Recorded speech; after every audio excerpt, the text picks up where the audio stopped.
ఈ సంవత్సరం రాకముందు నుంచి ఎవరు ఆశపడ్డారు చెప్పండి? అయ్యా, నా జీవితంలో క్రొత్త సంవత్సరం కొరకు ఆశపడుతున్నాను, నా జీవితంలో నూతన సంవత్సరం 2026 సంవత్సరం కొరకు ఆశపడుతున్నాను అని అనుకున్న వారు చెయ్యొద్దండి. గుడ్. దేవునికి స్తోత్రం, దేవునికి మహిమ కలుగును గాక. చెయ్యొత్తిన వారికి ఎవరికి అక్కర్లేదా? అక్కర్లేదు. ఈ సంవత్సరం నుంచి మీరు వెళ్ళిపోతారా? ఈ సంవత్సరం ఆశ కొంతమంది చెయ్యొత్తలేదు. చెయ్యొత్తకపోతే మీరు అక్కర్లేదు ఈ సంవత్సరం. అక్కర్లేకపోతే వదిలేసుకుంటారా చెప్పండి? వెళ్ళిపోతాం ఈ సంవత్సరంలోంచి. ఆశపడ్డాం, మనం ఆశపడ్డాం, ఎదురు చూచాం కదా. ఎందుకంటే 25వ సంవత్సరంలో కొన్ని తేడాలు జరిగినాయి మన జీవితంలో, మన కుటుంబంలో. కొన్ని ఇరుకులు వచ్చినాయి, కొన్ని శ్రమలు వచ్చినాయి, కొన్ని ఇబ్బందులు వచ్చినాయి, కొన్ని కరువులు వచ్చినాయి, కొన్ని బలహీనతలు వచ్చినాయి, కొంత ఆందోళన పడ్డాం. మన వారు ఎవరో ప్రమాదంలో చిక్కుకున్నారు. మన కుటుంబాల్లోనే ముఖ్యంగా పెరికిళ్ళలో మరి కుటుంబ యజమానుల్ని, ఆప్తుల్ని వరుసగా పోగొట్టుకున్నారు. ఒకే కుటుంబంలో 2 అన్నదమ్ములు వారం రోజులు 10 రోజులు తేడాలో నష్టపోయాం అక్కడ మనం. కనుక అయ్యా బాబు, ఈ 2025 సంవత్సరం వద్దయ్యా మా కుటుంబంలో, మా జీవితంలో అదేదో కొత్త సంవత్సరం ఇచ్చే ప్రభువా అని ఆశపడ్డా. మనందరం కూడా క్రొత్త సంవత్సరం వరకు మనందరము ఆశపడి వారు మేము చెప్పకూడదు ఒకసారి. దేవునికి స్తోత్రం, హల్లెలూయా. నూతన సంవత్సరం కొరకు మనందరము ఎదురు చూచినటువంటి వారమే, ఆశపడినటువంటి వారమే.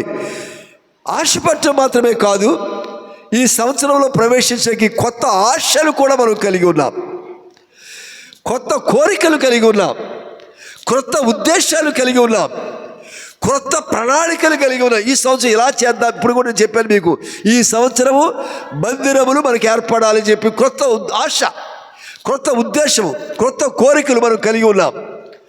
కనుక మనందరము కూడా క్రొత్త ఉద్దేశాలతో కొత్త ప్రణాళిక ప్లాన్స్ వేసుకుంటున్నాం. ఈ 26వ సంవత్సరం ఇలా జరగాలి, ఎలా జరగాలి, ఎలా జరగాలి అని చెప్పి మన కుటుంబాల కొరకు, మన ఆత్మల కొరకు, మన హృదయాల కొరకు, మన సంసారం కొరకు, మన ఇంటి కొరకు చాలా ఉద్దేశాలు కలిగినటువంటి వారముగా ఉన్నాం. ఆ కొత్త సంవత్సరం రానే వచ్చేసింది. క్యాలెండర్లు మారిపోయినాయి. కొత్త సంవత్సరం వచ్చింది, ఏం మారి చెప్పండి? క్యాలెండర్లు మారినాయి, క్యాలెండర్లు మారినాయి, కొత్త క్యాలెండర్లు వచ్చేసినాయి. కానీ మనము మారామా? మనం ఆశపడ్డా మంచిదే, క్యాలెండర్లు మార్చుకున్నా మంచిదే, కొత్త క్యాలెండర్లు పెట్టుకున్నా మంచిదే, ఆశపడుతున్నా మంచిదే. కానీ మారవలసిన మనము, నీవు నేను మారామా? ప్రకటన గ్రంథం 21వ అధ్యాయం 5వ వచనం చూద్దాం. ప్రకటన గ్రంథం 21వ అధ్యాయం 5వ వచనం.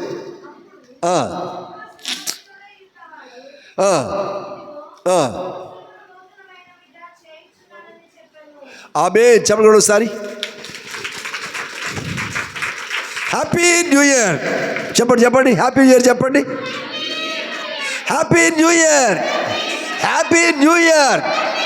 ప్రభు అంట కేవలము సంవత్సరమును మాత్రమే క్రొత్తదిగా చేయలేదు కానీ, మనం వాడే క్యాలెండర్ మాత్రమే క్రొత్తదిగా చేయలేదు కానీ, ఈ కొత్త సంవత్సరం కొరకు మనం కొనుక్కున్న దుస్తులు మాత్రమే క్రొత్తవి కాదు కానీ, ఈ కొత్త సంవత్సరం కొరకు ఒక ఇంట్లో ఫర్నిచరో, సామానో, డేక్షానో, స్టవ్వో, ఒక కుక్కరో, ఓ ఫోనో, వాచో, షూ ఏదో కొనుక్కొని ఉంటారు కొత్త సంవత్సరం అని చెప్పేసి. అవి మాత్రమే క్రొత్తవి కాదు కానీ, ప్రభు సెలవిస్తున్న మాట ఏంటో తెలుసా? చదవండి. ఇట్లు సెలవిచ్చున్నాడు, ఏమంట? ఇదిగో ఇదిగో సమస్తమును నూతనమైనవిగా చేయించున్నాడు. దేవునికి స్తోత్రం చేద్దాం, హల్లెలూయా. దేవుడు, మనమైతే క్యాలెండర్ కొత్తగా పెట్టుకున్నాం, మనమైతే క్రొత్త వస్తువులు కొనుక్కున్నాం, క్రొత్త బట్టలు కొనుక్కొని ఉండొచ్చు, ఏమేమో చేసుకుంటాం మనం, క్రొత్తవి ఏదో చేసుకున్నాం మనం. కానీ ప్రభు అంటే ఏమంటారంటే, ఈ క్రొత్త సంవత్సరములో ఏం చేస్తారంటే ఆయన సమస్తమును నూతనమే చేస్తానంటున్నాడు. నీకు సంబంధించిన ప్రతి విషయాన్ని క్రొత్తదిగా చేస్తాను అంటున్నాడు ప్రభు. నీకు అవసరమైన ప్రతి విషయాన్ని క్రొత్తదిగా చేస్తాను ప్రభు వాగ్దానం ఇస్తున్నాడు. This is the promise from the God. ఇది దేవుని నుంచి వచ్చిన వాగ్దానము. ఇదిగో నేను సమస్తమును నూతనమైనవిగా, క్రొత్త వాటిగా చేయబోతున్నాను నీ కొరకు. ఇది ఎవరి కొరకు అంటే దేవుని కొరకు కాదు. దేవుడు నిరంతరము ఏకరీతిగా ఉండే దేవుడు. ఆయన గడిచిన సంవత్సరం ఎలా ఉన్నాడు, ఈ సంవత్సరం కూడా ప్రభు అలాగే ఉంటారు. నిన్న నేడు రేపు ఏకరీతిగా ఉన్న దేవుడైనా. కానీ క్రొత్తదనం ఎవరికి కావాలి? దేవునికి అక్కర్లేదు, నీకు నాకు కావాలి.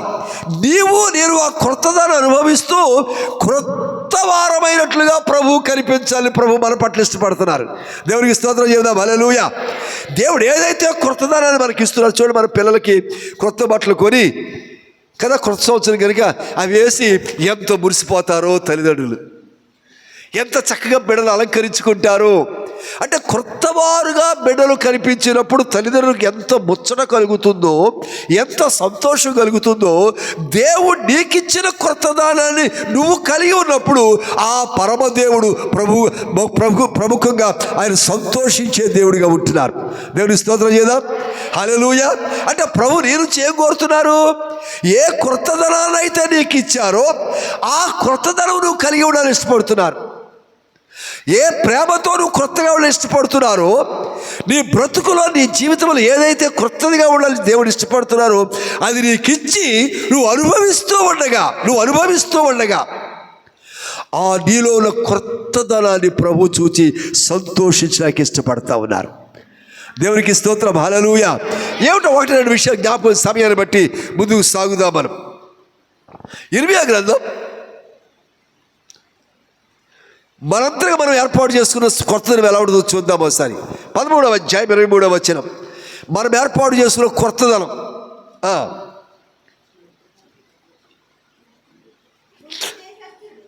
అబ్బా, కూషు దేశస్థుడు తన చర్మమును మార్చుకొనగలనా? చిరుతపులి తన మచ్చలను మార్చుకోగలదా? చాలబ్బా. కూషు దేశస్తుడు అంటే మనం ఏర్పాటు చేసుకున్న కొత్తదనం. క్రిస్మస్ పండుగ వచ్చింది, కొత్తగా ఉండాలి. క్రొత్త సంవత్సరం వచ్చింది, కొత్తగా ఉండాలి కదా. క్రొత్త సంవత్సరం వచ్చింది కనుక కొత్తగా కనిపించాలి. క్రొత్త సంవత్సరం వచ్చింది కనుక నూతనంగా ఉండాలి అని ఆశపడుతున్న మనం ఏర్పాటు చేసిన కొత్తదనం ఎలా ఉంటుందంటే, కూషు దేశస్థుడు తన చర్మమును అంటే ఏంటో కూషు దేశస్తులు అంటే వారు నల్లగా ఉంటారు. మన భాషలో చెప్పాలి నీగ్రోలు అంటారు వారిని. ఆఫ్రికా ఖండంలో ఉంటారు వారు. ఆఫ్రికా ఖండం. కూషు అనేది బైబిల్లో చెప్పబడేటువంటి దేశము. దాని ఇథియోపియా అంటారు. ఇథియోపియా అంటే నీగ్రోలు నివాసం ఉండే ప్రాంతం. వారు చాలా నల్లగా ఉంటారు వారు. నేను విజయవాడ లయోలా కాలేజీలో చదువుకునేప్పుడు నాతో పాటు ఆ దేశం నుంచి వచ్చినటువంటి కొంతమంది నాతో పాటు చదువుకునేవారు. నేనే నలుపు అనుకుంటే నాకంటే కారు నలుపులో ఉండేవాళ్ళు. వాళ్ళు ఎంత నల్లగా ఉండేవాళ్ళు. వాళ్ళ చర్మానికి వాళ్ళ జుట్టు రంగుకి తేడా తెలిసేది. కొంచెం ఆ దూరంలో ఉంటే అది జుట్టు చర్మం కలిసిపోయి ఒకే నలుపులో కనపడేవాళ్ళు. ఇంకో సంగతి తెలుసా, మనకులాగా జుట్టు సాఫీగా ఉండదు వాళ్ళకి. ఒక్కొక్క మగవాళ్ళ జుట్టు ఎంత పొడుగు ఉంటుంది, కానీ అక్కడక్కడే రింగులు చుట్టుపోయి పొట్టు చుట్టూ ఇక్కడే పుర్రి మీద ఇలాగే ఉంటుంది తల మీద వాళ్ళకి. అస్సలు లాగి చూసి ఎంత పొడుగు వచ్చేది. సరదాగా పట్టుకుని లాగేవాళ్ళం. ఎలా ఎంత పొడుగు మీద ఆడవాళ్ళు ఉండేటువంటి జుట్టులాగా వచ్చేది. కానీ అక్కడే రింగులు చుట్టుకొని ఉండేది. ఎంత నల్లగా ఉండేవారో వాక్యం సెలవిస్తుంది. వారి చర్మపు రంగును వారు ఎంత మాత్రము కూడా మార్చుకొనలేరు. అలానే రెండోది ఏంటంటే పులి, అయ్యో నాకు ఇన్ని మచ్చలు ఉన్నాయే, మిగిలిన వాటి దేనికి ఇన్ని మచ్చలు లేవు, నాకెందుకు ఇన్ని మచ్చలు అని చెప్పి పులి అనుకుని బాధపడి దాన్ని ట్రై చేస్తుందంట. ఆ బండకేసి రుద్ది, ఆ చెట్టుకేసి రుద్ది, ఆ కొమ్మలకేసి రుద్ది, దానికి రుద్ది, ఈ మచ్చ పోద్దేమో. పోతుందా మచ్చ? పోదది. పోని మచ్చ దేవుడిచ్చిన మచ్చది. కనుక మార్పు ఇస్తే దేవుడు వాళ్ళు తప్ప మనలో మార్పు రావటం కొరకు మనం ఏదన్నా డబ్బులు ఖర్చు పెట్టి ఏర్పాటు చేసుకుంటే ఎంతైనా సరే అది నిష్ప్రయోజనకరము.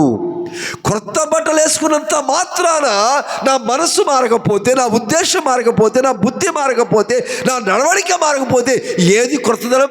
నీ క్రొత్త బట్టలు మనుషులు చూస్తారేమో కానీ, నీ క్రొత్త షూస్ మనుషులు చూస్తారేమో కానీ, నీ క్రొత్త బైక్ మనుషులు చూస్తారేమో కానీ, నీ క్రొత్త ఫర్నిచర్ మనుషులు సంతోషిస్తారేమో కానీ, ప్రభువు వాటి దేన్ని కూడా ప్రభువు చూడడు. ప్రభువు చూసేది ఏమిటాయి అంటే మారిన మనిషిని చూస్తున్నాడు ఆయన. మారిన మనసున్న మనుషులు కావాలి ఆయనకి. మార్పు చెందిన మనుషులు కావాలి. క్రొత్త హృదయం కలిగిన వారు కావాలి. నూతనమైన ఉద్దేశం, నూతనమైన నడవడిక కలిగిన వారిగా ప్రభువు కావాలి ఇష్టపడుతున్నారు. కనుక మనంతరం మనం ఏర్పాటు చేసుకున్నది ఏది కూడా కుదరదు. రెండో మాట జ్ఞాపకం చేసుకుందాం. అందుకే 2 కొరింథీయులకు రాసిన పత్రిక 5:17 మనందరికీ తెలిసిన మాట. 2 కొరింథీయులకు రాసిన పత్రిక 5:17 కాగా నీ అంతకు నువ్వు మార్చుకోలేవు కానీ, నీ అంతకు నువ్వు సిద్ధపడలేవు కానీ, నువ్వెన్ని సోపులు రాసినా, నువ్వెన్ని ఏంటయ్యి ఏ ఉంటాయిగా మేకప్లు ప్యాకప్లు ఎన్ని చేసినా నీ రూపు మారదు, నీ సోకు మారదు, నీ సొగసు మారదు. అయితే కాగా ఎవడైనను క్రీస్తునందున్న ఎడల వాడు నూతన సృష్టి. చెప్పడం ఒకసారి దేవునికి స్తోత్రం, హల్లెలూయా. నువ్వెన్ని డబ్బులు ఖర్చు పెట్టి, ఒకవేళ నీ దగ్గర బాగా డబ్బుండి ధనముండి ఒక 10 కేజీలు బంగారం చేయించుకొని టాప్ టు బాటమ్ మొత్తం ధరించేసి లోపలికి రా, అమ్మో మా సగబిడ్డ ఎంత ధనికురాలు అయిపోయిందో అని సంతోషిస్తాను. ఎందుకంటే దశమాగం ఇస్తారుగా, అందుకని అంత ఇదిగా వచ్చాడు ఖచ్చితంగా కానుకలు వేస్తావుగా, అందుకని నేను సంతోషించవచ్చు. అసలు మొన్న మా సంఘానికి వచ్చిందని మా సిస్టర్ ఒక ఆవిడ ఎంత బంగారం వేసుకొచ్చిందో అని తోటి వారు సంతోషించవచ్చు. కానీ ఆ బంగారాన్ని దేవుడు ఎంత మాత్రం చూడటం లేదు. నీ హృదయాన్ని బంగారంలాగా మార్చుకుంటే అది దేవునికి కావాలి. కనుక ఎవడైనా క్రీస్తునందున ఎడలా వాడు ఎవరంటే ఇట్స్ అ న్యూ క్రియేషన్. నూతనంగా మారినటువంటి వారిగా ప్రభు వారిని స్వీకరిస్తున్నారు. వారిని బట్టి ప్రభు సంతోషిస్తున్నారు. అందుకని యెషయా గ్రంథం 43వ అధ్యాయం, యెషయా గ్రంథం 43వ అధ్యాయం 19వ వచనం చూద్దాం. కనుక ఈ క్రొత్త రోజున, ఈ నూతనమైన సంవత్సరం, ఈ నూతన రోజున ఇదిగో నేను ఒక నూతన క్రియ చేయబోతూ ఉన్నాను.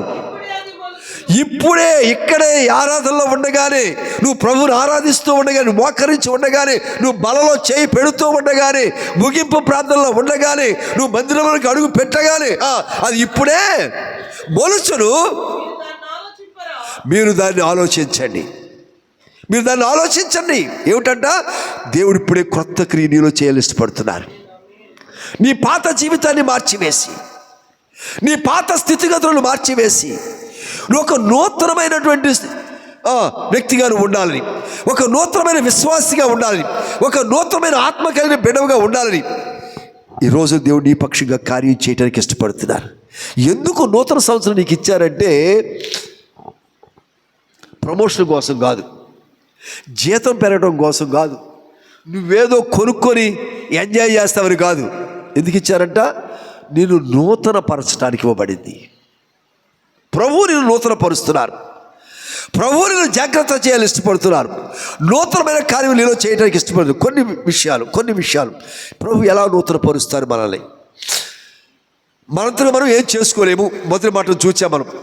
కూషు దేశస్థుల చర్మాన్ని మార్చుకోలేడు, పులి తల మచ్చలను చెరుపుకోలేదు. కనుక ఎవరైనా క్రీస్తునందుంటే వారు నూతనమైన సృష్టి. కనుక నూతనంగా మనం ఉండడానికి దేవుడు ఇప్పుడే కార్యమును చేస్తున్నారు, ప్రారంభించారు. అది ఎలా జరుగుతున్నది 2-3 విషయాలు మీ ముందు ఉంచుతాను ఈరోజు నేను. యోహాను సువార్త 11వ అధ్యాయము 44వ వచనం. చనిపోయినవాడు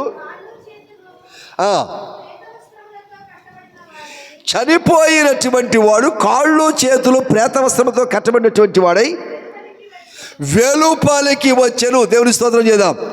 హల్లెలూయా.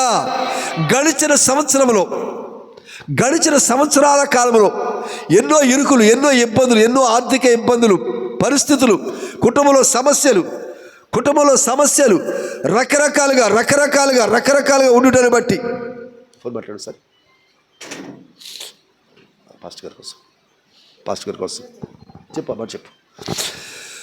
ఒకవేళ ఆయా పరిస్థితులు బట్టి జీవితంలో ఫెయిల్ అయిపోయి, పరీక్షల్లో ఫెయిల్ అయిపోయి, ఇబ్బందుల పాలైపోయి, శ్రమల పాలైపోయి, కుటుంబం విచ్ఛిన్నమైపోయి, రకరకాలుగా కూలిపోయి, కృంగిపోయి, విసిగిపోయి, వేసారిపోయి, ఒకవేళ చచ్చిన వారి స్థితిలో నువ్వు ఉంటే ఈ సంవత్సరం దేవుడు నిన్ను నూతనంగా బ్రతికించబోతా ఉన్నాడు. ఆమేన్. కొంచెం గట్టిగా చెప్పొచ్చు కదా, నీకోసమేగా. ఆమేన్, హల్లెలూయా. గమనించండి, గడిచిన సంవత్సరం అనేక బాధలు నీకు వచ్చినాయి, నీ కుటుంబంలో శోధనలు వచ్చినాయి. అది నీ భర్తను బట్టో, భార్యను బట్టో, బిడ్డలు బట్టో, అన్నదమ్ములు బట్టో, ఆస్తిని బట్టో, ఉద్యోగంలోనూ, వ్యాపారంలోనూ రకరకాల శోధనలు వచ్చినాయి.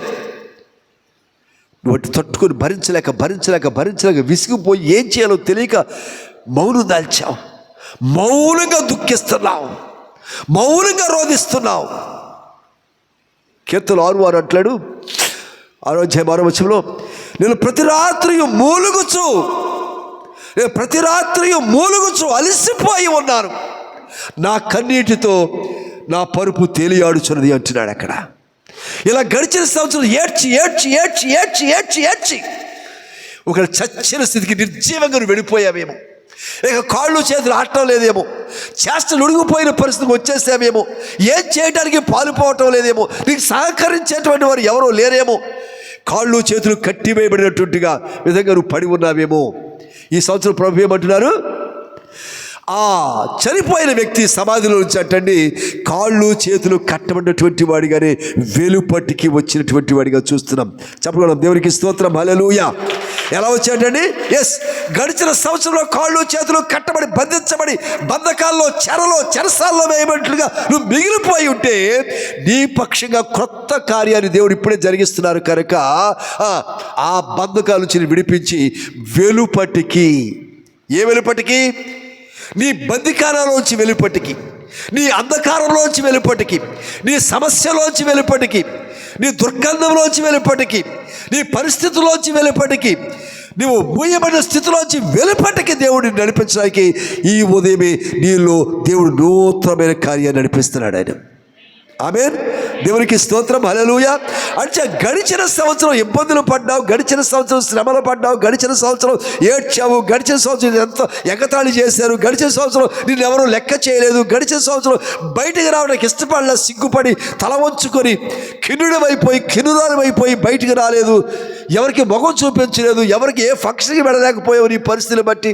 చూడండి, ఒకవేళ మీకు ఏదో చిన్నపాటి ఒక అరకాసో కాసో, ఒక 2 కాసులు 3 కాసులు ఇది ఉందనుకోండి, ఏదో కుటుంబ అవసరాల కోసం దాన్ని బ్యాంకులో పెట్టారు. వస్తాయిగా మనకు పరిస్థితులు వస్తూ ఉంటాయి కదా, బ్యాంకులో పెట్టారు.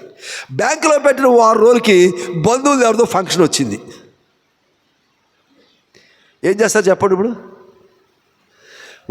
ఒక వస్తువు బ్యాంకులో పెట్టారు పరిస్థితిని బట్టి, ఇప్పుడు వేసుకెళ్ళడానికి వస్తువు లేదు, ఫంక్షన్ కూడా మానేస్తున్నారు. ఒకవేళ తర్వాత ఎప్పుడు పోయామ్మా రాలేదు అమ్మ మీరు వస్తారు, ఏం లేదమ్మా కొంచెం పని రాలేదు, కొంచెం అర్జెంటుగా ఉండి ఎవరికి ఒంట్లో అని చెప్తారు తప్ప బంగారం వేసుకోలేదు కాబట్టి నేను రాలేకపోయినా చెప్తారా? మీరు ఎన్నిసార్లు మానేసారు ఒకసారి జ్ఞాపకం తెచ్చుకోండి. ఆ వేసుకునే బంగారపు అది లేదని చెప్పి, లేదా మీరు బయట ఒక మంచి చీర లేకపోతే, ఇంకోటి మనకున్న అలవాటు ఏంటంటే మన స్త్రీలకి ఒకసారి కట్టిన చీర మళ్ళీ కట్టకూడదు.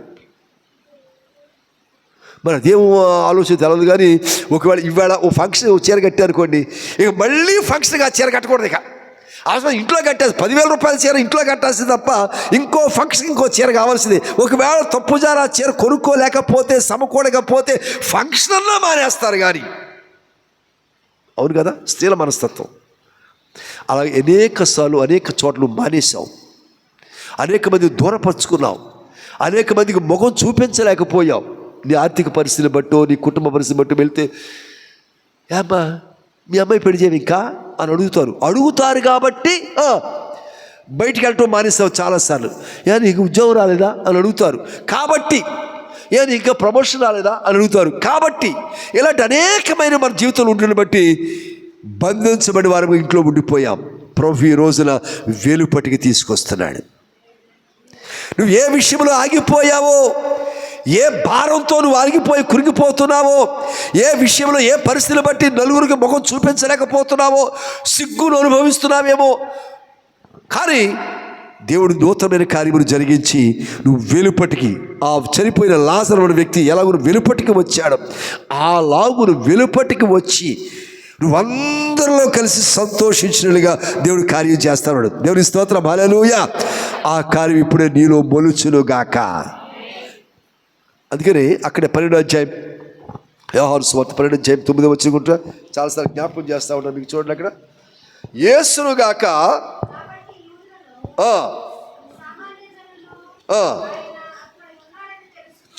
ఆయన యేసు ప్రభు అక్కడ ఉన్నాడని తెలుసుకొని యేసును చూచుటకు మాత్రమే కాక మృతులలో నుండి ఆయన లేపిన లాజరును కూడా చూచుటకు వచ్చి చూడండి. చెప్పకూడదు. దేవునికి స్తోత్రం, హల్లెలూయా. ఇప్పుడు ఎవరు చూడటానికి వస్తారో చెప్పండి? యేసు ప్రభువుని కాదంట, లాజరు చూడటానికి వస్తున్నారంట. అంటే నీ గొప్పతనాన్ని, నీ ఉన్నతమైన స్థితిని, దేవుడిని ఆశీర్వదించిన స్థితిని, దేవుడి సామర్థ్యమును పెంచిన స్థితిని గమనించి అనేకులు చూడటానికి వస్తున్నారంట.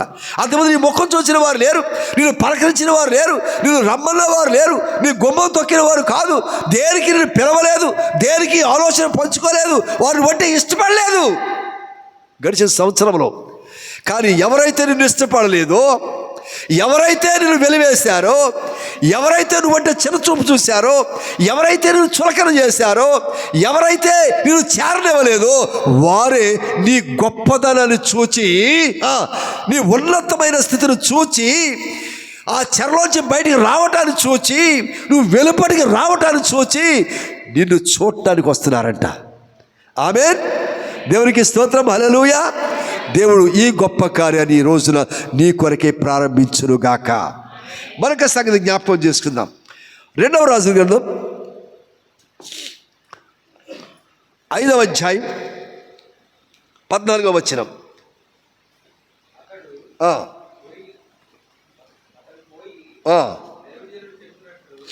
అతడు పోయి దైవజనుడు చెప్పినట్లు యోర్దాను నదిలో 7 మారులు మునగగా అతని దేహము పసిపిల్ల దేహము వలె ఆయను. దేవుని స్తోత్రం చేద్దాం. హల్లెలూయా, హల్లెలూయా. గమనించండి, ఇక్కడ ఎవరయ్యా అంటే అతను ఏ జబ్బుతో ఉన్నాడండి? ఏ జబ్బుది? కుష్టు రోగముతో ఉన్నవాడు. చర్మమంతా పాడైపోయింది, కుష్టి వ్యాధి వచ్చేసింది, వేళ్ళు తినేసినాయి, పుళ్ళు పడినాయి, కాళ్ళకి చేతులకి చర్మం అంతా పుళ్ళు పడిపోయినాయి, రసి కారుతూ ఉంది, దుర్వాసన వస్తూ ఉంది, భార్య కూడా దగ్గరికి చేరటం లేదు, ఇంట్లో పిల్లలు కూడా దూరంగా అయ్యో నీ వాసన భరించమని వెళ్ళిపోతా ఉన్నారు, అయ్యో ఇంట్లోకి రానివ్వటం లేదు. పడక బయటే వీధిలో ఏ చెట్టు కిందో ఎక్కడో ఉంటున్నాడు, ఏదో పెడితే విసిరేస్తున్నారు ప్లేటు, ఏదో ముద్ద ఇస్తున్నారు, తింటున్నాడు, లేకపోతే లేదు. అంతటి భయంకరమైన స్థితిలో ఉన్నటువంటి వ్యక్తి దైవజనుడు చెప్పగా, ఎవరు చెప్పారంటండి? దైవజనుడు చెప్పగా. అంటే ఎక్కడికి వచ్చాడు ఆ వ్యక్తి? దైవజనుడి దగ్గరకు వచ్చాడు. ఒకటి దేవుని దగ్గరికి రావాలి, రెండోది ఎక్కడికి రావాలి? దైవజను యొద్దకు రావాలి. ఈ రెండూ కాకుండా మధ్యలో మీరు గుంపు సంపాదన పడుతుంటారు. ప్రార్థన చేస్తున్నామా, మంత్రులు ప్రార్థన చేస్తున్నామా?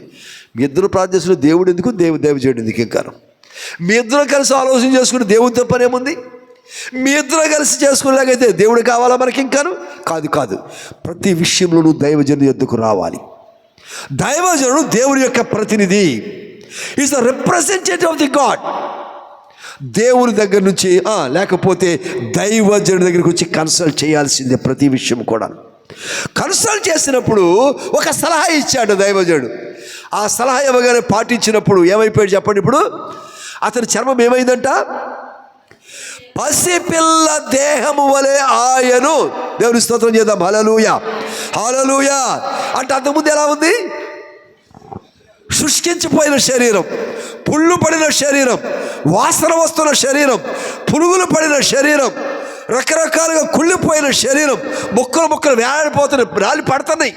అన్నం తినడానికి లేదు, స్నానం చేయడానికి లేదు, వాసన ముక్కలు ముక్కలు ముక్కలు చేతిలాగా అయిపోయింది.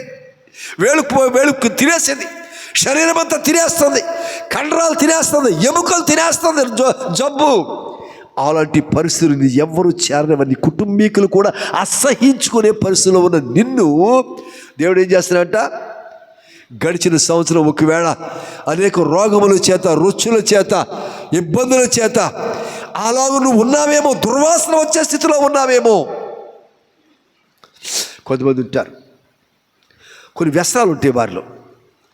ఇప్పుడు ఎవరన్నా సిగరెట్ తాగారనుకోండి, ఆ సిగరెట్ తాగిన తర్వాత వచ్చే కంపు ఎంత భయంకరంగా ఉంటుందో. అందుకని వాళ్ళు ఏం చేస్తారంటే ఒక్కపొడి వేసుకుంటారు, కొంతమంది యాలక్కాయ వేసుకుంటారు, కొంతమంది తమలపాకులు అవుతారు, ఏవో రకరకాల మొత్తం మీద కొంత మేకప్ చేసుకుంటూ ఉంటారు. ఎంత మేకప్ చేసుకున్నా పులి చర్మం మారినట్టుగా బుద్ధి మారకపోతే, కొంతమందికి బ్రాందీ విస్కీలు తాగే అలవాటు ఉంటుంది. బుద్ధి మారాలి. నువ్వెంత సోపేసి మొహం కొడుకున్నా కొట్టుకుంటారు కొంతమంది నోట్లో. ఏంటది? స్ప్రేలు. ఎక్కడ బట్టల మీద చొల కోసం నోట్లో కూడా కొట్టుకుంటారు, క్యాన్సర్ రావడం కోసం. ఉన్న త్రాగులు వేసడం సరిపోక కొత్త క్యాన్సర్లు తెచ్చుకోవడం కోసం కొట్టుకుంటారు. ఈ కంపు ఆ కంపును డామినేట్ చేసేస్తుంటుంది.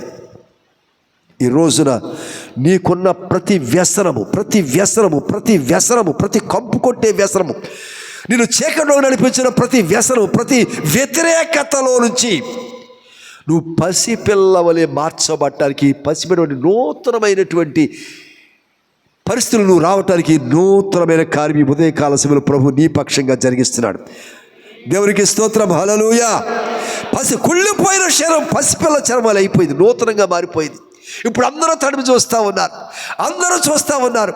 ఇంత లాజరు విషయంలో కూడా గమనించినప్పుడు, లాజరు 4 రోజులు అయిపోయి చనిపోయి సమాధిలో చెప్పి పిలిచేటప్పుడు అక్క అంటుంది, అయ్యా సమాధి రాయి తొలగించొద్దు అయ్యా, వాసన వచ్చేస్తుంది, దుర్వాసన వస్తుంది, తలుపు తీయొద్దు, ఆ రాయి తొలగించవద్దు అంటుంటే రాయి తొలగించారు, వాసన రాలేదు సరిగదా. ఎవరు వచ్చారు బయటికి? వ్యక్తి బయటకు వచ్చాడు. ఇప్పుడు యేసును మాత్రమే కాకుండా ఆ వ్యక్తిని చూడటానికి అనేక మంది వస్తూ ఉన్నారంట. అంతకుముందు 4 రోజుల క్రితం ఆయన వీధిలో వెళుతూ ఉంటే, లాజరు వీధిలో వెళుతుంటే ఎవరో పట్టించుకోలేదే, ఎవరో గౌరవించలేదే, ఎవరో మన లాజరు అనలేదే. ఒక సామాన్య వ్యక్తిగా అటు ఇటు తిరుగుతున్నాడు రోడ్ల మీద, ఇంట్లో ఉంటున్నాడు. కానీ ఈ రోజు ఏమైందో తెలుసా?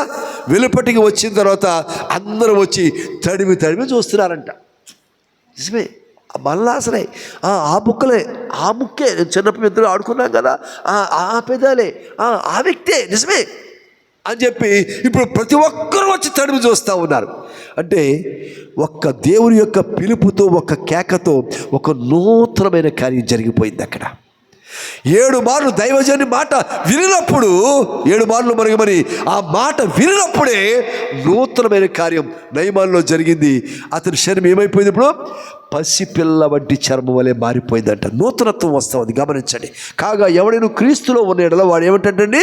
వాడు నూతనమైన సృష్టి. లాజరు నూతనమైన సృష్టిగా మలచబడ్డాడు. కుష్ఠవ్యాధి కలిగిన నయమాను ఇప్పుడు నూతనమైన చర్మం కలిగినటువంటి వాడిగా మలచబడ్డాడు. మరొక సంగతి మీకు జ్ఞాపకం చేస్తున్నాం. యెహెజ్కేలు గ్రంథం 37వ అధ్యాయం 5వ వచనం చూద్దాం. యెహెజ్కేలు గ్రంథం 37వ అధ్యాయం 5వ వచనం. ఏమనగా మీరు బ్రతుకున్నట్లు నేను మీలోనికి జీవాత్మను రప్పించుచున్నాను. దేవుని స్తోత్రం చేద్దాం, హల్లెలూయా. ఏమి రప్పిస్తున్నారంట? జీవాత్మ. ఎందుకు? మీరు బ్రతుకున్నట్లు, మనం బ్రతుకున్నట్లు జీవాత్మ వస్తుందంటే ఇప్పుడు మనం ఎలా ఉన్నామన్నమాట? మనము చచ్చిన వారముగా ఉన్నాం. ఎవరు చచ్చిన వారిగా ఉన్నట్లు లెక్క?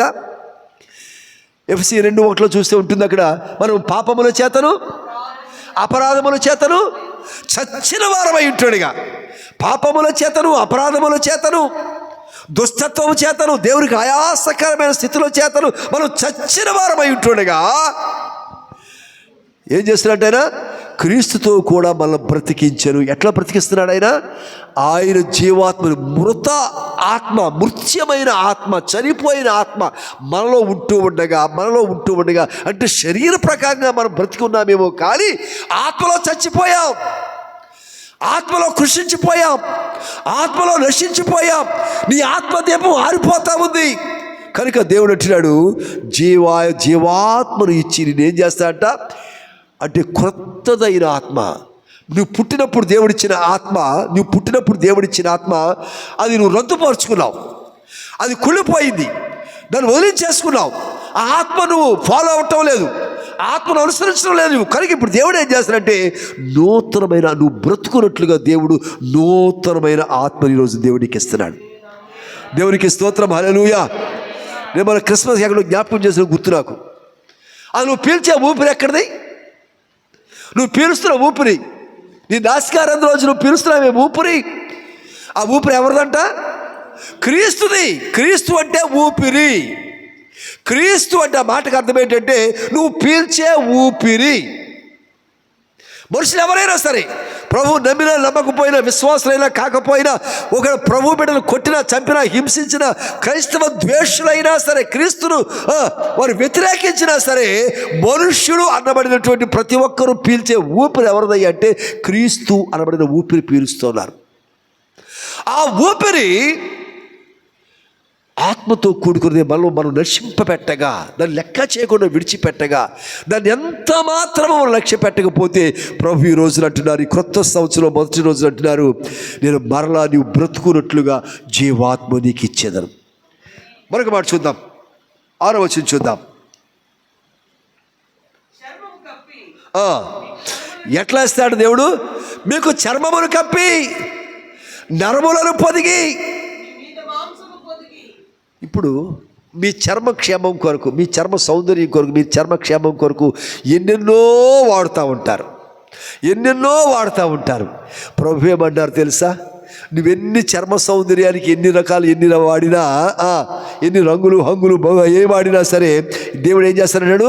ఇదిగో నీకు చర్మము కప్పెదను, నీకు చర్మము కప్పెదను. ఇప్పుడు చర్మం కప్పి ఏం చేస్తాడంట? నరములను ఇచ్చి. చర్మం కప్పడం మాత్రమే కాదు, చర్మము లోపల ఉన్న రక్తనాళములు కూడా, నరములన్నీ కూడా ఆయనకి ఇస్తున్నాడు. దేవునికి స్తోత్రం, హల్లెలూయా. ఇంకా నీ మీద మాంసమును పొదిగి చర్మము మీ మీద కప్పేది. ఇప్పుడు చర్మం కప్పితే మనం ఎలా ఉంటామండి? కొత్త వాళ్ళమా కాదా? నూతనత్వం వస్తుంది మనకి. ఆఫ్టర్ ఆల్ చిరిగిపోయే బట్టలు ఒకసారి ఉతికితే, ఒకసారి బండగా ఇష్యూ అని బాధ అనుకోండి, ఏమంటారు? ఇష్యూ మూడోసారి ఇష్యూ వస్తే పీలికలు అయిపోతుంది. రంగు చీరల్లా మూడోసారి ఇష్యూ అని ముంచి ఇలా తీయగానే తెల్లగా గలపడుద్ది. చీరల్లా చేపలు పట్టే వల్లాగా అయిపోద్ది, చేపలు పట్టే వల పీలికలు అయిపోద్ది. కానీ పీలికలు అవ్వకముందు దాన్ని కట్టుకొని ఎంత మురిసిపోతామో మనం అందరికీ చూపించారు. మీకు తెలుసా, ఇది 1100 100 కూడా తగ్గించలా, 6 షాపులు తిరిగాను దీన్ని అని చెప్పి ఆ ముచ్చట్లన్నీ చూపించుకుంటా మనము చాలా సంతోషిస్తాం. కానీ ప్రభు ఏమన్నాడో తెలుసా? నీ మీద చర్మము కప్పేదను, నీ మీద చర్మము కప్పేదను. చిరిగిపోయేవి కాదు, పాడైపోయేవి కాదు, రంగు వెలిసేవి కావు, కుష్టు వ్యాధులు కలిగించేవి కావు, దుర్గంధం వచ్చేవి కావు, ఇవేవి కానటువంటి నూతనమైన చర్మము నీకు కప్పేదను. ఆమేన్. దేవునికి స్తోత్రం, హల్లెలూయా. ఆ చర్మము క్రింద అంటున్నాడు, నరములను పొదుగుతాను, మాంసములు కూడా నీకేస్తారు. అప్పుడు ఎండిన ఎముకలారా ఏమన్నాడు? తిరిగి లెండి. పాడైపోయావు, గడిచిన సంవత్సరాల్లో పాడైపోయావు, చితికిపోయావు, కురింగిపోయావు, కలత చెందావు, ఏడ్పే నీకు ఆధారం అయిపోయింది, కన్నీళ్ళే నీకు పానమైపోయింది, కడుపు కోతే నీకు ఆహారం అయిపోయింది, నీ ప్రాణం అయిపోయింది. కనుక ఈ సంవత్సరం దేవుడు ఏం చేస్తాడో తెలుసా? ఈ సంవత్సరం బ్రతుకు, ఒక నూతనమైన స్థితిని దేవుడికి ఇస్తా ఉన్నాడు, నూతనమైన పరిస్థితి దేవుడికి ఇస్తా ఉన్నాడు. 11వ వచనం చూద్దాం. నా ప్రజలారా, నేను సమాధులను తెరిచి సమాధి లాంటి పరిస్థితుల్లో ఉన్న నిన్ను, దాక్కొని ఉన్న నిన్ను, కంపు కొడుతున్న నిన్ను, బయటికి రాలేకపోతున్న నిన్ను, ఎక్కడో మురిగిపోయి ఉన్న నిన్ను, అసలు ప్రపంచానికి సంబంధం లేకుండా బ్రతుకుతున్న నిన్ను ఆ సమాధిలోంచి బయటికి రప్పించగా యెహోవానయునని మీరు ఎరుగుదురు గనక. దేవునికి స్తోత్రం చేద్దాం. హల్లెలూయా. ప్రభు ఏమంటారు? ఎక్కడ చంపిస్తా అంట? సమాధులను తెరిచి. మీరు ఎక్కడ దాచిపెట్టుకున్నారో, ఎక్కడ దాచిపెట్టబడ్డారో, ఏ పరిస్థితులను కమ్మేసినాయో, ఏ పరిస్థితులను కప్పేసినాయో, అటువంటి ప్రతి పరిస్థితి నుంచి కూడా ప్రభువు నిన్ను బయటికి రప్పిస్తాను వాగ్దానం ఇస్తా ఉన్నారు. గమనించాలి, ఈ రోజున దేవుడు నీ పక్షంగా నూతన కార్యం చేయడానికి ఇష్టపడుతున్నారు. కనుక ఎక్కడికి రావాలి మనము? మందిరాన్ని దగ్గర దేవుని దగ్గరికి వస్తే దేవుడు నీ పట్ల నూతన కార్యం చేస్తాడు. దైవజనుడి దగ్గరికి వస్తే దేవుడు ఏం చేస్తాడు? నిన్ను పసిపిల్ల వలె చేసేస్తాడు. నీ పరిస్థితులు మారిపోతాయి. ఉన్న పరిస్థితి నుంచి బయటపడతావు. ఉన్న పరిస్థితులు విలవిల్లాడిపోతున్నావు, తట్టుకోలేకపోతున్నావు. ఉన్న పరిస్థితులు చాలా ఇబ్బందిగా ఉన్నాయి. ఉన్న పరిస్థితులు చాలా ఆందోళన గురి చేస్తూ ఉన్నాయి. చాలా ఆర్థిక బాధలు ఉన్నాయి, కుటుంబ సమస్యలు ఉన్నాయి. పైకి ఏదో పండగ కనుక, నూతన సంవత్సరం కనుక ఏదో నూతన వస్త్రం వేసుకుని పైకి ఏదో అలా కనిపిస్తున్నాం, కానీ లోపలంతా డొల్లే, లోపలంతా గాయాలే, లోపలంతా కుమిలిపోయి ఉన్నాం, లోపలంతా కలత చెంది ఉన్నాం, లోపలంతా విచారమే, లోపలంతా దుఃఖమే, లోపలన్నీ బాధలే, లోపల ఎక్కడా నెమ్మది లేదు, సుఖము లేదు, విశ్రాంతి లేదు. ఏం సంభవిస్తున్నాయి అంట? శ్రమలే సంభవిస్తున్నాయి. అటువంటి ప్రతి పరిస్థితి నుంచి కూడా నూతన సంవత్సరము, నూతన దినమున, ఈ మొట్టమొదటి రోజున నీ పక్షంగా నూతనమైన కార్యములు చేయడానికి ప్రభు ఇష్టపడతా ఉన్నారు. అది ఇప్పుడే మొలుచును. నయమాను వలె, పసిపిల్ల వలె నీకున్న రోగము, నీకున్న దుర్గంధము, నీకున్న వ్యతిరేకత, నీలో ఉన్నటువంటి అయాసకరమైన పరిస్థితి తీసివేయబడితే నువ్వు పసిపిల్ల వలె మార్చబడుతున్నావు. లాజరు వలె దుర్గంధం కొట్టి సమాధిలో ఉంచితే అక్కడి నుంచి కూడా బయటికి వెళ్ళిపడికి దేవుడు నడిపిస్తూ ఉన్నారు. ఎముకలు పొదగబడి మరలా తిరిగి నువ్వు లేపుతా ఉన్నారు ప్రభు. ఒకవేళ గడిచిన సంవత్సరాల్లో అనేకమైన పరిస్థితులు బట్టి, అన్ని జీవితంలో ఎదుర్కొనే అనేకమైన సమస్యలు బట్టి ఒకవేళ పరీక్ష ఫెయిల్ అయిపోతున్నారా? చదువు సాగటం లేదా? ఉద్యోగం దొరకటం లేదా? ఆత్మీయంగా ఎదగలేకపోతున్నావా? కుటుంబంగా కట్టబడలేకపోతున్నావా? కుటుంబంలో నిజమైన సంతోషం లేదా? ఆయా పరిస్థితులు చిన్నాభిన్నం చేస్తున్నాయా నిన్ను, నీ కుటుంబ జీవితాన్ని, నీ సంసారాన్ని ఆయా పరిస్థితులు పాడు చేస్తున్నాయా? ఎక్కడ నెమ్మది లేకుండా బ్రతుకుతున్నావు, ఎక్కడ సంతోషం లేకుండా బ్రతుకుతున్నావు, ఎక్కడ నిజమైన సంపాదన లేకుండా బ్రతుకుతున్నావు, ఎక్కడ ఇబ్బందులు పడుతూ బ్రతుకుతున్నావు, అట్టి ప్రతి పరిస్థితి నుంచి కూడా నూతన పరిచి నిన్ను దేవుడు నూతనమైన కార్యము జరిగి నూతనమైన ఆశీర్వాదం ప్రభు నడిపిస్తూ ఉన్నారు. ఆమేన్. లూకాసు వార్త 15వ అధ్యాయము 22వ వచనం చూద్దాం.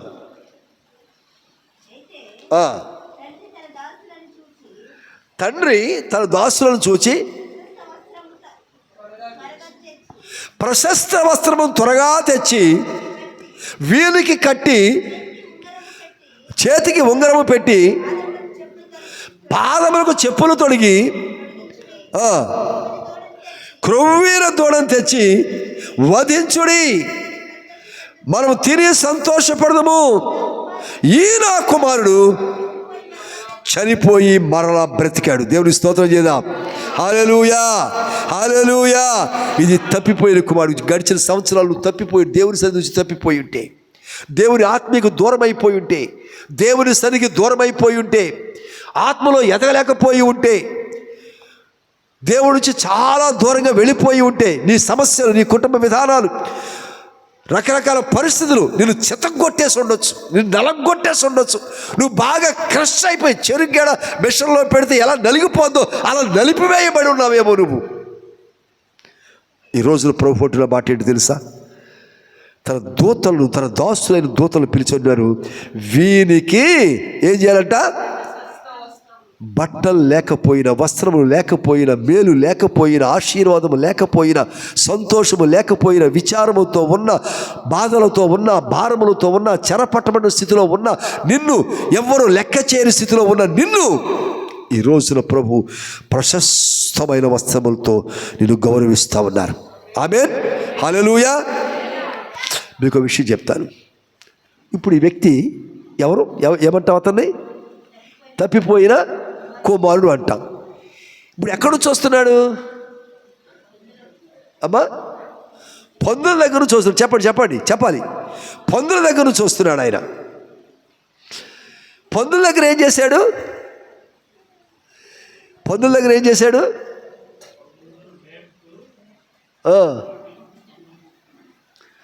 పందులు తినే పొట్టును వేసి పందుల్ని మేపటానికి జీతానికి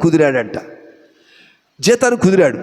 కానీ అప్పటికే చాలా రోజులు భోజనం తిండి లేక ఉన్నాడు కనుక ఆ పందులు తినే పొట్టైనా సరే తిని కడుపు నింపుకుందాం అని ఆశపడ్డాడంట. దేంతో ఆశపడ్డాడు?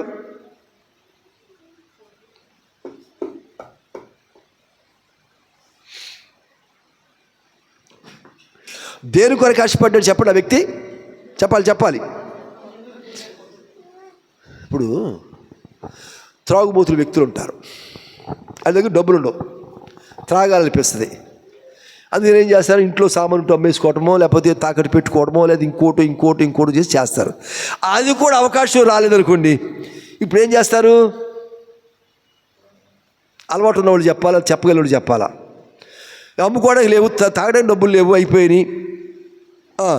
అమ్ముకోవడానికి లేవు, అయిపోయినాయి. అవకాశం లేదు, అయిపోయినాయి. ఇప్పుడు ఏం చేస్తారు చెప్పండి? కానీ త్రాగాల. అప్పుడు ఇది ఎక్కడ లభ్యమవుతుందో అక్కడికి వెళ్తారు, అది ఎక్కడ దొరుకుతుందో అక్కడికి వెళ్తారు. వెళ్ళి ఏం చేస్తారో తెలుసా? డబ్బులు ఉన్నవాళ్ళు కొనుక్కొని తాగేస్తారు కదా, డబ్బులు ఉన్నవాళ్ళు కొనుక్కొని త్రాగుతారు. త్రాగేసిన తర్వాత అక్కడక్కడ గ్లాసులోను సీసాలలో అడుగులు కొంచెం మిగిలిపోద్ది. త్రాగిన గ్లాసులో కొంత మిగులుతుంది, పోసుకున్న సీసాలో కొంత మిగులుతుంది.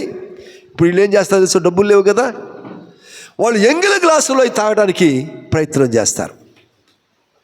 వాళ్ళు ఎంగిలి తాగేస్తారు, ముందు త్రాగుబోతులు తాగేశారు, ఆ ఎంగిలి గ్లాసులో త్రాగడానికి ప్రయత్నం చేస్తారు. వ్యసనం అనేది ఎంగిలి బ్రతుకు, అది ఏదైనా కానివ్వండి. వ్యసనం అనేది ఎంగిలి బ్రతుకు. ఒక ప్రభు సన్నిధికి ఒక ఆదివారం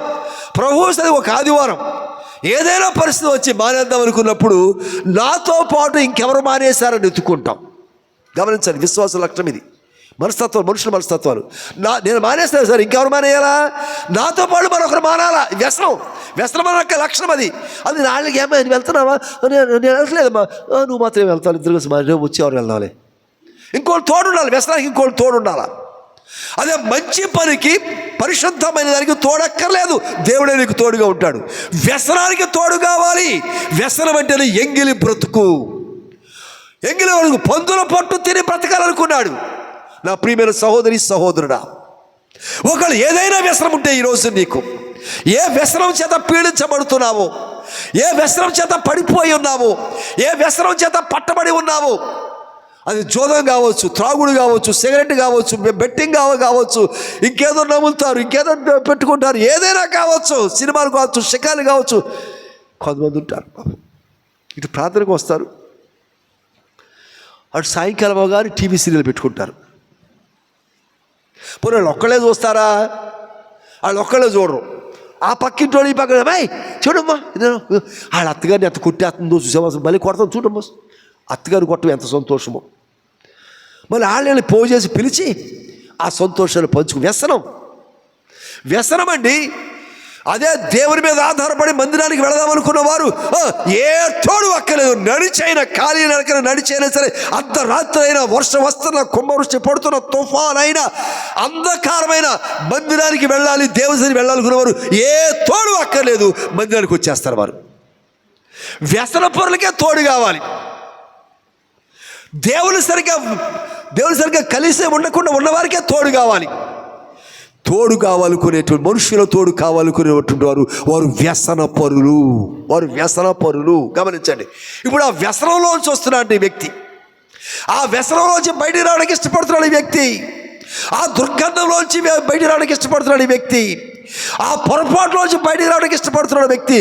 ఇప్పుడు ఈ రోజున నువ్వు ఇష్టపడితే, ఆ చండాలు నాకు వద్దయ్యా, ఆ కొంపు నాకు వద్దయ్యా, నేను ఏ ఇంట్లో సామాన్లు అమ్ముకోనయ్యా, ఆ త్రాగుడికి వెళ్ళను, ఎంగిలి బ్రతుకును, ఆ దుర్గంధం నాకు వద్దు, అది వద్దు అని అక్కడి నుంచి లేచి నువ్వు రాగలిగితే, నువ్వు ప్రభు సన్నిధికి రాగలిగితే, నాకు వద్దు అనే హృదయం నువ్వు కలిగి ఉంటే, ఇక చండాలో జరిగి వెళ్ళాలనుకుంటే, ఈ రోజు ప్రభు నిన్ను నూతనమైన ప్రశస్తమైన వస్త్రాలతో ప్రభు నిన్ను నింపుతా ఉన్నాడు. ఆమేన్. అది ఏ వ్యసనమైనా సరే ఇక్కడే విడిచిపెట్టేసేయి. నువ్వు మందిరంలో ఉన్నావు, దేవుని సన్నిధిలో ఉన్నావు, ఇక నీకు ఏ వ్యసనం ఉండకూడదు. టీవీ వ్యసనం ఉండకూడదు, సీరియల్ వ్యసనం ఉండకూడదు, మొబైల్ వ్యసనం ఉండకూడదు, త్రాగుడు వ్యసనం ఉండకూడదు, సిగరెట్ వ్యసనం ఉండకూడదు, భార్య మీద అలగటం ఉండకూడదు, భార్య కొట్టి తినడం ఉండకూడదు, భార్య మీద కొట్టుకోవడం ఉండకూడదు, ఏ వ్యసనం లేకూడదు, స్కూల్ మానేయటం ఉండకూడదు, కాలేజీ మానేయటం ఉండకూడదు, హోంవర్క్ మానేయకూడదు, అన్నీ అప్డేట్గా అయిపోయి. మందిరాన్ని మానేసే వ్యసనం కూడా ఉండకూడదు. ఈరోజు నుంచి మందిరానికి ఆలస్యంగా వచ్చే వ్యసనం కూడా ఉండకూడదు. మందిరానికి ఆలస్యంగా రావడం కూడా వ్యసనం. లేకుండా ఒకసారి ఏం చేస్తారు తెలుసా, మీటింగ్లు పిలుస్తారు కదా, వాక్య మీటింగ్ పిలుస్తారు కదా, వాళ్ళు చెప్పిన టైంకి వెళ్ళడం, ఎక్కడో కాలక్షేపం, ఎవరితో మాట్లాడడం, ఇంట్లో ఉండటం, పడుకోవడం, ఏదో చేస్తూ ఉంటారు. అక్కడ టైం వాళ్ళు చెప్పిన టైం అయిన తర్వాత 10:30కి రమ్మని అనుకోండి, 10:30కి ఒకరికి అక్కడ ఫోన్ రాకపోతే, అయ్యా మీకోసం వెయిట్ చేస్తున్నాం, ఫోన్ రాకపోతే ఒక అరగంట నేను ఫోన్ చేస్తాను, అందరూ వచ్చారా, సంఘం అందరూ వచ్చారా, ఏర్పాట్లు అయిపోయినాయా, మిగిలిన సేవకులు కూడా వచ్చేసారా, ఆరాధన అయిపోయిందా అని వాళ్ళు ఎంక్వైరీ చేసి ఫోన్ చేసి అంత అయిపోయింది దగ్గర మీకోసం వెయిటింగ్ అయ్యారు అన్నప్పుడు బయలుదేరి వెళ్తాను నేను. ఎంత చెడ్డ వ్యసనమో అది, ఎంత చెడ్డ వ్యసనమో. సాధారణంగా అది ఏ ప్రార్థనా కూడికైనా, అది ఏ ఆరాధన అయినా, అది ఏ మీటింగ్ అయినా, అంతకుముందు నేను ఎన్ని చోట్లకి తిరిగినా మరలా తిరిగి అక్కడికి వెళ్ళేసి మూడో చోట అయి ఉండొచ్చు, 4వ చోట అయి ఉండొచ్చు, 5వ చోట అయి ఉండొచ్చు, అది ఇంకా దూరం అయి ఉండొచ్చు, ఏదైనా సరే సమయానికి వెళ్ళటానికి ఇష్టపడతాను నేను వెళ్ళిన తర్వాత వాళ్ళు సర్దుకోవాలి తప్ప వాళ్ళు సర్దుకున్న తర్వాత నేను వెళ్ళను. నేను నా ప్రభు నాకు ఇచ్చిన సమయాన్ని గౌరవించాలి. లేటుగా వెళ్ళటం అనేది చెడ్డ వ్యసనం. ఆలస్యం చేయటం అనేది చెడ్డ వ్యసనం. ఎందుకు గడియారం పెట్టుకుంటాం మనం ఇంట్లో? ఎందుకు సమయాలు ఇచ్చాడు? 2026వ సంవత్సరాన్ని రేపు ఇవ్వచ్చు కదండి దేవుడు, ఇవాళ ఎందుకు ఇచ్చాడండి? ఇవ్వచ్చా దేవుడు కూడా ఆలస్యం చేయొచ్చు కదా. ఒక వారం పోయిన తర్వాత వస్తానులే అని చెబుతాం మనం. ఈ వారం రాలేండి, వచ్చే వారం వస్తాను. 2026వ సంవత్సరం ఈ వారం కాకుండా వచ్చే వారం ఇచ్చుంటే ఏంటి మన పరిస్థితి? దేవుడు నిమిషం కూడా ఆలస్యం చేయట్లేదు కదా, దేనికిని ఒక క్షణం కూడా ఆలస్యం చేయటం లేదు కదా. మరి మనం ఎందుకు అంత సమయాన్ని పాటిస్తున్న దేవుని దగ్గర రావడానికి మనం ఎందుకు ఆలస్యం చేస్తున్నాము? ఆలస్యం చేయటమే వ్యసనము. ఈరోజు నిర్ణయం తీసుకుందాం. ఆ వ్యక్తి ఆ వ్యసనంలోంచి లేవటానికి, ఆ వ్యసనంలోంచి బయటికి రావటానికి, ఆ వ్యసనం కాదనుకొని, వ్యసనం వద్దనుకొని వచ్చాడు. తండ్రి ప్రశస్తమైన వస్త్రాలతో కప్పుతూ ఉన్నాడు. ఇప్పుడు మురికి పట్టేసి స్నానం లేకుండా ఉన్న వ్యక్తికి ఈ స్నానం చేయించి ప్రశస్తమైన వస్త్రాలు కట్టానుకోండి, ఇప్పుడు ఎలా ఉంటాడు చెప్పండి? నూతనంగా మారిపోయాడు. వస్త్రాలు మాత్రమే కాదంట, స్నానం చేసిన మాత్రమే కాదంట, చేతికి ఏం పెట్టాడు? బంగారు ఉంగరం పెట్టాడు. కాళ్ళకు అప్పుడు దాకా చెప్పులు లేకుండా ముళ్ళలో గీరుకుపోతా, రాళ్ళు గుచ్చుకుంటుంటే రసి గారుతా, పుళ్ళు పడిపోయి రక్తం గారుతా, కాళ్ళన్నీ చెడిపోయి వచ్చాడు. ఇప్పుడు నీ కాళ్ళు చెడిపోయి ఉన్నాయి. అక్కడక్కడ తిరిగి కాళ్ళు చెడిపోయి ఉన్నాయి. మందిరం మానేసి కాళ్ళు చెడిపోయి ఉన్నాయి. మందిరం రావడం ఆలస్యం చేసి కాళ్ళు చెడిపోయి ఉన్నాయి. చాలా వ్యసనాలు వెనకాల పరుగులు పెట్టి నీ కాళ్ళు చెడిపోయి ఉన్నాయి. ఈ రోజున ప్రభు నీ కొరకు నూతనమైన పాదరక్షలు, చెప్పులు తొడిగి నిన్ను అభినందించబోతా ఉన్నాడు. దేవునికి స్తోత్రం. ఎందుకో తెలుసా? నువ్వు ప్రభు వైపు అడుగులు వేయటానికి, నువ్వు ప్రభు మందిరానికి అడుగులు వేయటానికి, మందిరంలో ఆరాధన చేయడం, నీ కాళ్ళు నడవాలని చెప్పేసి నీ కాళ్ళకు చెప్పులతో నీ చెడిపోయిన నీ కాళ్ళు, పుళ్ళు పడిపోయిన నీ కాళ్ళు, తిమ్మిర్లెక్కిపోయిన నీ కాళ్ళు, రక్త ప్రసరణ ఆగిపోయిన నీ కాళ్ళను ఈ రోజున ప్రభు చక్కటి పాద చెప్పులతో నింపి మందిరానికి నడువును ఆయన కొత్త మనిషిగా దేవుడు చేస్తా ఉన్నాడు. ఆ వ్యక్తి పాతబడిపోయాడు అక్కడ, ఆ వ్యక్తి మురికి పట్టిపోయాడు అక్కడ, ఆ వ్యక్తి దుర్గంధం వస్తున్నాడు అక్కడ, ఆ పందుల కొంపంత వచ్చేసింది, పందులతో పాటు పోటీ పడుతున్నాడు పందుల పొట్టు తినడానికి. ఇక్కడైతే క్రొవ్వినటువంటి దూడను వధించి విందు చేస్తా ఉన్నారు. చెప్పకూడదు ఒకసారి, దేవునికి మహిమ కలుగును గాక. అక్కడైతే పొందుల పొట్టు కొరుకుంటున్న మనిషిని కొత్తదనం వచ్చేసింది. ఇంట్లోకి వచ్చేసాడు, పొందులు వచ్చేసాడు, మనుషులకు వచ్చేసాడు, ప్రశస్తమైన స్థితికి వచ్చేసాడు, ఆ అంగీకారంగా వచ్చేసాడు, గుర్తుపట్టగల స్థితికి వచ్చేసాడు, ప్రశస్తంగా విలువగా ఉన్నాడు. ఆ ప్రశస్తమైన వస్త్రములు, చేతికి ఉంగరము, ఆ తలస్నానం చేసి చెప్పులు వచ్చేసి ఎంత రాజాలాగా ఉన్నాడు. ఇప్పుడు నూతనత్వం వచ్చేసింది. పాత పడిపోయిన నీ జీవితాన్ని, మురికి పట్టేసిన నీ జీవితాన్ని, మకిలి పట్టేసిన నీ జీవితాన్ని, కిలుం పట్టేసిన నీ జీవితాన్ని ప్రభు ఈ రోజున నూతన వ్యక్తిగా మలచబోతా ఉన్నాడు. ఆమేన్. దేవునికి మహిమ కలుగును గాక. ఇదిగో ఏంటంట, సమస్తమును నూతనమైనవిగా, నూతనమైనవిగా చేయబోతా ఉన్నాడు ప్రభు. కనుక ఆ సమస్తములో నువ్వు ఉండాలి, ఆ సమస్తంలో నీ ఆత్మ ఉండాలి, ఆ సమస్తంలో నీ ప్రాణం ఉండాలి, ఆ సమస్తంలో నీ జీవితం ఉండాలి, ఆ సమస్తంలో నీ కుటుంబం ఉండాలి, ఆ సమస్తంలో నీ ఆర్థిక పరిస్థితులు ఉండాలి, ఆ సమస్తంలో నీ అనారోగ్య పరిస్థితులు ఉండాలి, ఆ సమస్తంలో నీకు కీచులాట్లు, ఆ సమస్తంలో నీకున్నటువంటి దెబ్బలాట్లు, ఆ సమస్తంలో ఉన్న అసమాధానం అన్నీ క్లియర్ అయిపోయి ఆ సమస్తంలో నువ్వు నూతనమైన బిడ్డవుగా, you must be a new creature, ఒక నూతన సృష్టిగా నువ్వు మలచబడుతూ ఉన్నావు. ఒక్క క్షణం అలాగే కళ్ళు మూసుకో. నువ్వెక్కడున్నావు అక్కడే కళ్ళు మూసుకో. ప్రభు, నువ్వు సమస్తమును నూతనమైనగా చేయబోతున్నావు నాయన. ఈ నూతన దినాన్ని, ఈ నూతన సంవత్సరంలో ప్రభువా, నయమాను నా దృష్టి తీసుకొచ్చావయ్యా, లాజరు నా దృష్టి తీసుకొచ్చావు బాబు, తప్పిపోయిన కుమారుడు దృష్టి తీసుకొచ్చావయ్యా, చచ్చిపోయి ఎండిపోయిన ఎముకలు నా దృష్టి తీసుకొచ్చావు బాబు. అయ్యా, నేను కూడా ఈ 4 స్టేటస్లో ఉన్నానయ్యా. ఇప్పుడు దాకా ఈ 4 పరిస్థితుల్లో ఉన్నానయ్యా. నేనేంటో నాకు అర్థం కాలేదు, ఇప్పుడు వరకు నేనేంటో నాకు తెలియలేదయ్యా, నా విలువేంటో నాకు తెలియలేదయ్యా, నా స్థితి ఏమిటో నాకు అర్థం కాలేదయ్యా. నీ వర్తమానంతో నన్ను జ్ఞాపకం చేసుకున్నావయ్యా. నాకు ప్రతి విషయాన్ని జ్ఞాపకం తీసుకొచ్చావు బాబు, నా సమస్తాన్ని జ్ఞాపకం తీసుకొచ్చావు బాబు. కనుక నాయన, ఇదిగో అది ఇప్పుడే మొలుచును, నేను ఒక నూతన క్రియను చేయబోతున్నాను.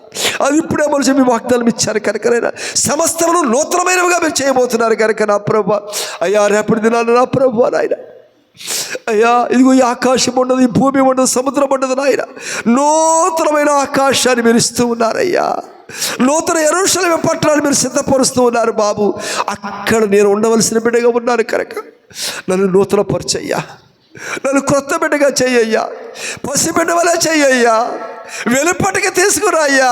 నరకంలో ఉండకూడదయ్యా, నేను ప్రభువుని తప్పిపోయిన బిడ్డగా ఉండకూడదయ్యా, నీ దగ్గరకు వచ్చిన బిడ్డగా ఉండాలి. నేను తప్పిపోతే పొందుల్లాంటి మనస్తత్వాలకి నన్ను దోచుకునే వారి దగ్గర ఉంటున్నానయ్యా. నేను మనుషులను పొందుల్లాగా దోచుకుంటున్నారు, నేనైతే ఆ విషయం నుంచి విడిపించబడాలని ఆశపెడుతున్నానయ్యా అని చిన్న ప్రార్థన చేసుకుని ఎవరికి వారి వాక్యాన్ని బట్టి 4 సాదృశ్యాలు మీకు చెప్పబడిన ఈ రోజున 4 సాదృశ్యాలు కూడా నూతన పరచబడిన స్థితిని మనం ఆత్మీయంగా జ్ఞాపకం చేసుకున్నాం.